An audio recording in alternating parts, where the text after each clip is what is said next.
जिस गन्ने से गुड़ इतना काला होता है उसकी चीनी इतनी सफेद कैसे हो गई? केमिकल्स उसमें डाले जाते हैं। और मैं एक चीनी मिल के अधिकारी जो मैनेजर है, मैं उनकी बात आपको बता रहा हूं। उन्होंने कहा कि मुझे लगभग 12 साल हो गए चीनी मिल में काम करते हुए, और जब से मैंने काम करना शुरू कर दिया चीनी मिल में, तभी से मैंने घर में चीनी लाना ही बंद कर दिया। मैं तब से अपने बच्चों को चीनी खिलाता ही नहीं हूं, जबकि नौकरी से सैलरी वहीं से मिलती है, मगर चीनी नहीं। मैंने कहा कि आखिर कौन सी घटना घटी जिसके कारण से आपने ऐसा किया? तो उन्होंने बताया एक छोटी सी घटना कि चीनी मिल में जो ये पानी निकलता है ना, चीनी के बनने के बाद उस प्रोसेसिंग में जो पानी निकलता है, उस पानी में वो सारा केमिकल भी मिक्स रहता है, और उस पानी को चीनी मिल वाले लोग अक्सर एक टंकी में जमा करके रखते हैं। ये सभी चीनी मिल वालों के पास में होता है, आप भी कभी जाएंगे तो आपको भी पता चलेगा।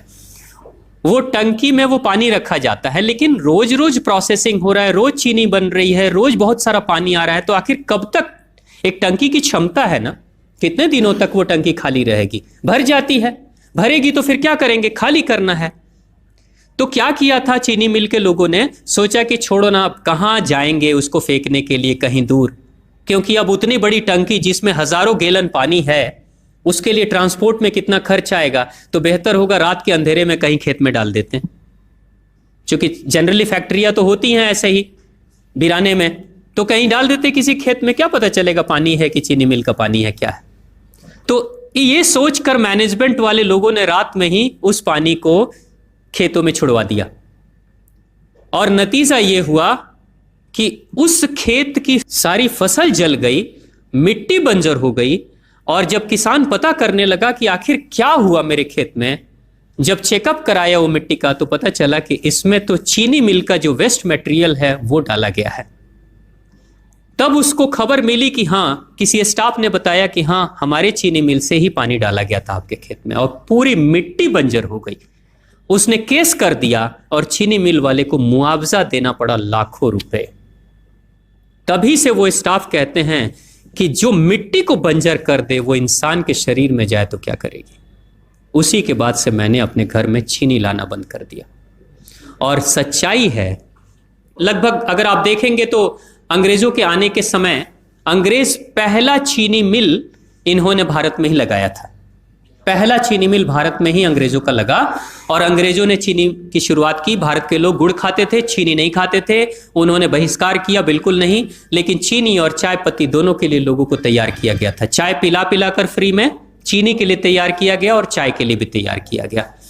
अंग्रेज ने जब से ये शुरू किया है, और पिछले 50 वर्षों से हमारे समाज में चीनी खाने का प्रचलन बहुत तेजी से बढ़ा है, और उसी समय से भारत के लोगों के बच्चों के शरीर में कैल्शियम की कमी होनी शुरू हो गई है।